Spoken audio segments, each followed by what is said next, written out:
What's happening, everyone? Welcome back to the Mighty Blues. Welcome back to another live stream. It is Friday evening. Hope you all are doing well. Hope you all have had a fantastic week and are looking forward to your weekends, whatever you are getting up to. I'm sure we'll all be doing the same thing tomorrow around about 3 p.m, and that is sitting down and watching Everton's final away game of the Premier League season against Wolverhampton Wanderers, a game that is and presents itself as a massive opportunity for Everton to pick up a massively valuable 3 points. Nottingham Forest, of course, the early kickoff on Saturday, but the only team in and around that relegation battle that play before Everton. Leeds United not playing until Sunday afternoon when they travel to West Ham United, and Leicester City not playing until Monday evening when they travel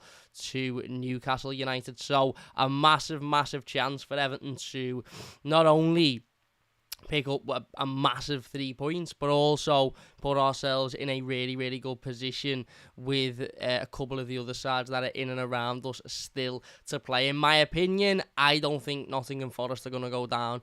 I know they're playing Arsenal tomorrow, and I know Arsenal have largely been absolutely fantastic throughout this entire campaign, but I've just got a feeling that, because of the situation surrounding Manchester City being at the top of the table, Arsenal looked really void of ideas and really poor last time out against Brighton. And granted, Brighton are a much better team than Nottingham Forest, but I just see a world in which Nottingham Forest beat Arsenal tomorrow, and as I said, that I'm not particularly convinced Nottingham Forest will be there or thereabouts in the next week anyway. I think it will be between Everton, Leeds and Leicester City, who I think Leicester at the moment are currently gone.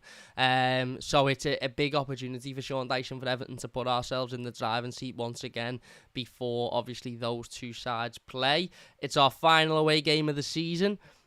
Puts an end to another pretty horrific campaign in regards to away fixtures. We did win our last game away from home against Brighton and Hove Albion, of course, that massive 5-1 victory, a game and a result and a performance that I don't think any of us saw coming.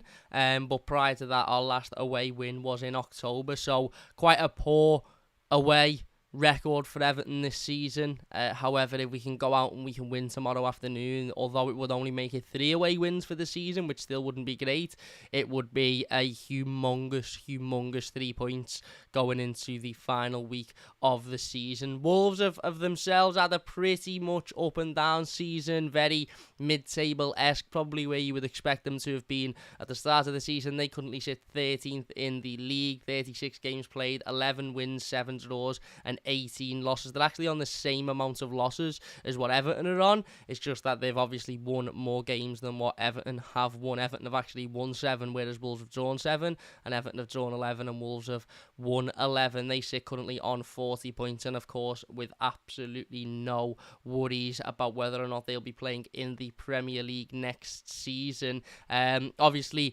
recently taken over by new manager Julian Lopetegui, who has done quite a good job since coming in at Wolves. Obviously, they lost to Manchester United last time out away from home, but it's never an easy game and it's never an easy place to go to. Last home game was a 1-0 win against Aston Villa. They were beaten heavily prior to that 6-0 by Brighton, but again, it was away from home. Prior to that game, they won 2-0 at Molineux, lost to Leicester away before that, beat Brentford at home before that, beat Chelsea before that. So whilst they haven't got a particularly good away record, they haven't actually won an away game for quite some time. I can see in terms of their home record, the last time they lost at home was on the 18th of March to Leeds United. They lost 4-2 in that game, but since then they've beaten teams like Brentford, Chelsea, Villa, all good sides and sides that have had decent seasons this season's, barring Chelsea, of course.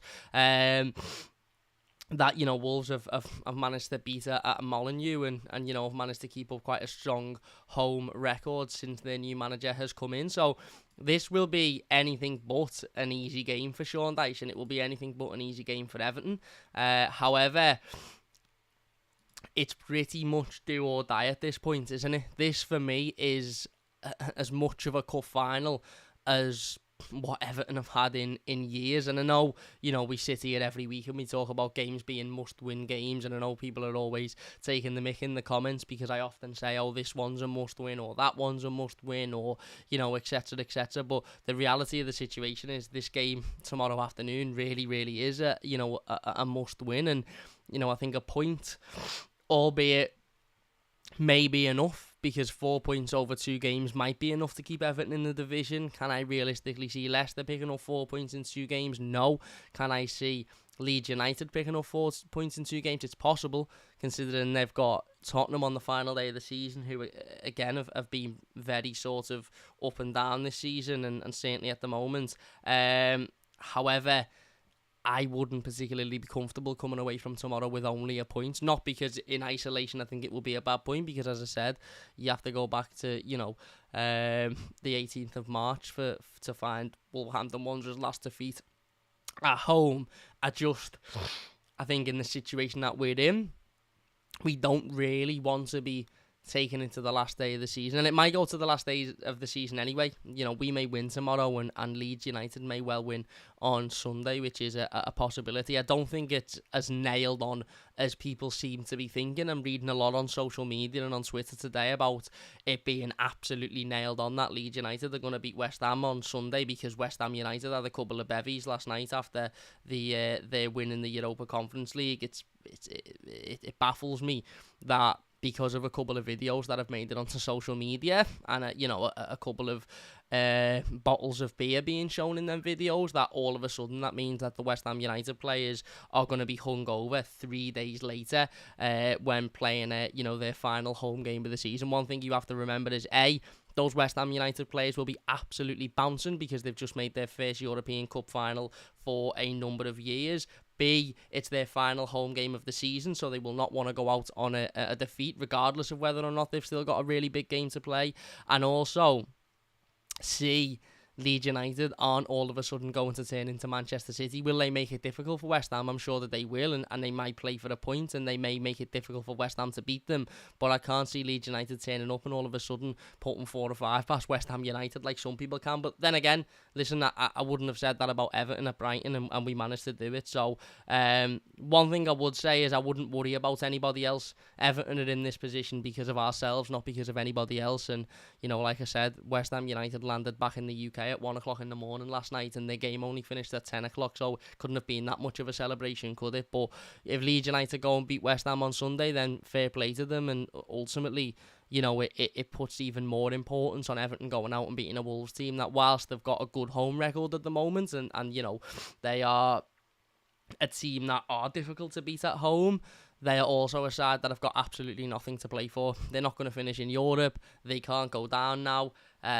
So they realistically should be on the beach. And whilst that doesn't guarantee that Everton will go and win because we aren't on the beach, what I mean is, I said this before Fulham, and unfortunately, it didn't happen. And I will say it again. There isn't a world in which I can accept that Wolves will want this game more than Everton tomorrow. Now, Wolves might be a better side than Everton at the moment. Wolves might be, have a better home record than what Everton have away record. But it was the same with Brighton. Brighton have got a better home record than Everton's away record, and Everton still turned up. And because we wanted it more, and because, we executed the plan correctly, and because we were clinical up front, we managed to absolutely batter them. And, it wasn't a 1-0 smash and grab win, was it? We absolutely demolished Brighton, and it almost has to be the same tomorrow. And I'm not suggesting that Everton will go out and beat Wolves 4 or 5-1, but what I'm saying is we have to want it more than they do. This, for me, is a cup final. Everton could be safe by Monday evening. Everton could be safe regardless of what happens in the Nottingham Forest game. If Everton are to beat Wolves tomorrow, even if we beat them 1-0, we beat Wolves 1-0, and West Ham to beat Leeds on Sunday, which again is very, very possible. I don't know why I'm seeing so many people who are absolutely convinced that Leeds United are gonna beat West Ham. They could, but it's very possible West Ham will beat Leeds on Sunday. I'm fairly confident in suggesting that Leicester City, who need to win in order to guarantee their position in the Champions League, will beat a down-and-out Leicester side on Monday night at St James's Park. That means that Everton would be mathematically safe going into the last game of the season. So tomorrow is huge. Plus, if Everton win tomorrow, then all of a sudden the Leeds United players and management will be looking at that going into their game, thinking we really need to win here. We can't afford to not win. So it's massive. It really is massive. And I've said before, and I'll say it again, I would rather Everton played first before anybody else than played last, because it's often when Everton are needing to win that we don't win, and it's also often when Everton, let's say Everton were to play on Sunday and Leeds were playing tomorrow. If Leeds were to, lose, and we would all be sitting here saying, right, we only need to win, it's often them times that we don't win. So, look, will this one be difficult? Of course it will. Of course it will. Wolves have got some, a number of good quality players in their side and at their disposal, like Ruben Neves, who's been, a top quality player in the Premier League for a number of years. Matheus Nunes, who's really impressed me. Cunha, of course, who's come in and done a good job. They've got Diego Costa, who, he mightn't be at the peak of his career and at the peak of his fitness, but he's still a capable goal scorer. He's still somebody that can, that can hurt teams, that can get a goal. He's still somebody that can frustrate and somebody that I would like to hope Yerry Mina will be able to deal with tomorrow. Obviously, they've got Jimenez in there, Traore. They've got a number of good technical footballers that could hurt Everton, if we allow them to. But like I said, for me, it's almost all about that mentality again tomorrow and that want to win. And those Everton players have got to go out there knowing how important this game of football is, and almost with an air of arrogance, and not arrogance in terms of we are much better than you and we're going to beat you regardless of how we perform, but an arrogance in the sense of that we want this more than you. Regardless of how much you want it, we want it more. And, if Everton can do that, then there's no way, there's no reason why we can't win this game. Now, do I see Everton winning this game? It's difficult. It's difficult for me, looking into it and looking ahead to it. I think it's got draw written all over it.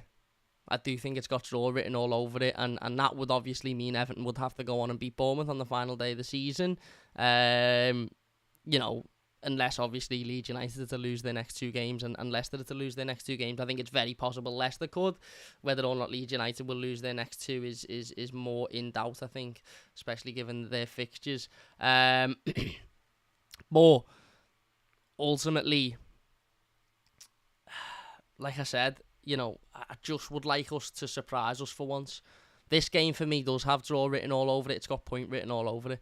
It's got you can just see Wolves not really being that interested, but having a more quality than Everton, and maybe Everton give a little bit more and work a little bit harder, but maybe just don't have the quality to see it through. I really, really, really do hope that I'm wrong. I really do hope I'm wrong, and I really do hope Everton go out and give everything. Because, like I've said, and I'll say it again, for me, this is a cup final. I do think if we win this game, we'll be safe. I do. And I'm not necessarily saying it means we can lose against Bournemouth, but I can't see Leeds picking up 6 points. I think minimum Leeds will pick up will be 4 points. So if we win this game, it would mean we would only need a point against Bournemouth, realistically, to stay up. Now, Leeds, as I said, could lose on Sunday, and I'm pretty confident Leicester will lose on Monday, and that would mean we were safe if we win this game. Leeds could win on Sunday, doesn't really matter. It's all on Everton. It's in our hands and it's in our control. And we've simply got to do what we haven't been able to do for a number of years, by the way. I mean, somebody tell me in the comments, when was the last time we won 2 away games on the spin? I can't remember. I'll be brutally honest, I can't remember. But, we've got to be able to go out and do that tomorrow. Whether we will or not is a different question. But we've got to be able to do it. And it will be a difficult game. It will be. And it won't be like Brighton. We won't turn up and we won't beat them 5-1 and we won't absolutely wipe the floor with them, because that's not football and that's not what happens in football. And we all know, and we're all sensible enough to admit that result against Brighton was an anomaly, and the performance probably was a little bit of an anomaly. But the confidence that should be taken from that game and the momentum that should be taken going into, coming out of that game should be enough to at least give us confidence to go in and put in the right performance to get a positive result out of this.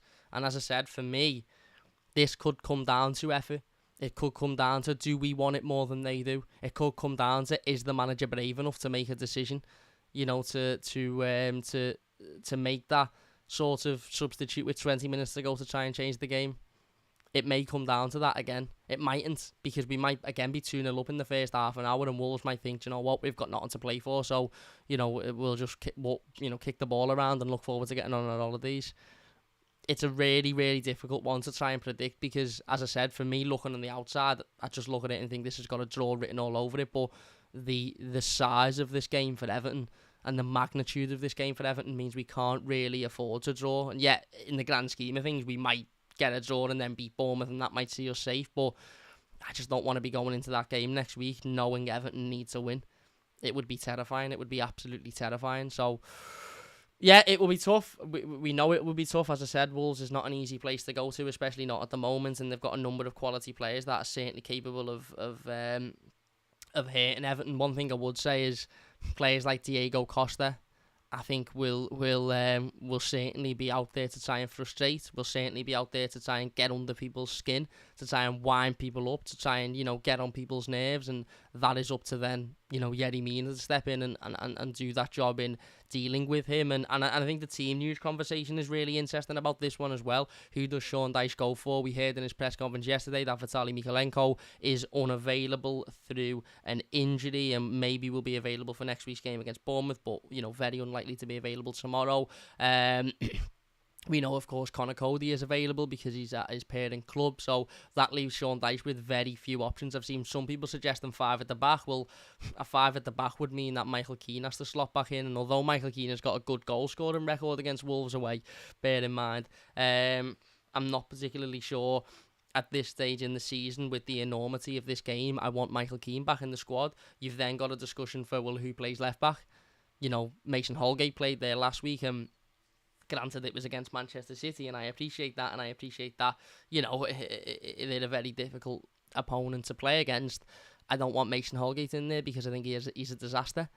Ben Godfrey, again, I think is better than Mason and has certainly had more experience playing there than Mason Holgate, but he's been poor recently as well. So you're then looking at looking outside the box for options. People like Dwight McNeil playing left back, which could work because defensively he's been very good recently, but it's an outside the box option, isn't it? So the team selection is going to be a big question for Sean Dyche, and who he goes for and how he decides to set up. And if he does go with a 4, who plays left back? If he goes with a 5, is it Michael Keane coming back in? Probably, but is that a bit counterproductive?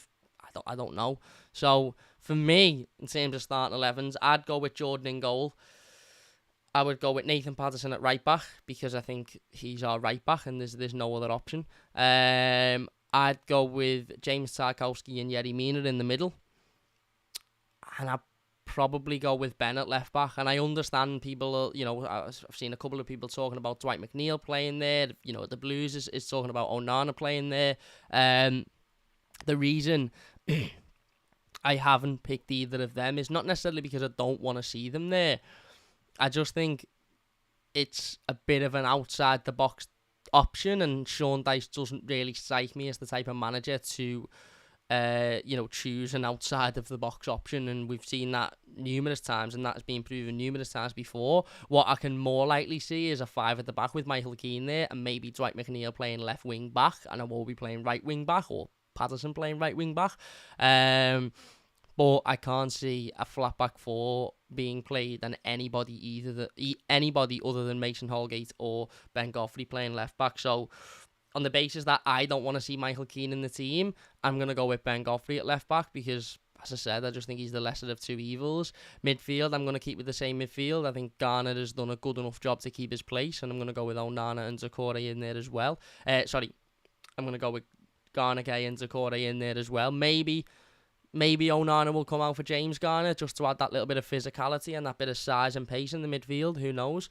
And then up front, I'm going to go with Iwobi, McNeil and Dominic Calvert-Lewin. Again, a pivotal member of this squad and this starting 11 has to be Dominic Calvert-Lewin. He has to start.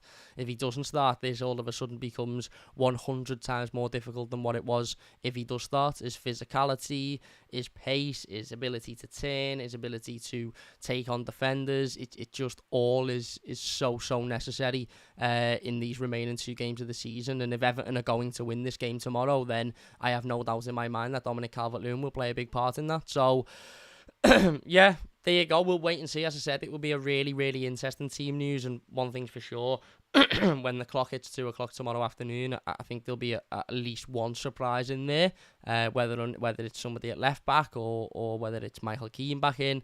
I'm not quite sure, but yeah, listen, the ultimate conclusion to this and you know, way of looking at this game is it is a cup final for Everton, and Everton have to treat it as such. There's no room for me for going into this game thinking, well, if we get a point, then, you know, we'll only need 3 against Bournemouth and then that should see us through. No. And again, I know the manager and the players would say, well, we never go into games looking for a point, and we never go into games expecting anything less than a win, but we do. Of course we do. Every football club will go into different games thinking, do you know what, if we get a point out of this, it mightn't be too bad. We can't have that mindset tomorrow. The mindset has to be, you know, and I know this isn't the case, but the mindset has to be, right, this is the, you know, there's a trophy at the end of this. If we win it, then we win the trophy. Obviously, that's not the case, but you get me point. You know, if we win this game, then we could either be safe by Monday night, mathematically, dependent on that Leeds result, because as I said, I firmly do believe that Leicester City will lose to Newcastle, or we could put ourselves in a really good position going into the last game of the season,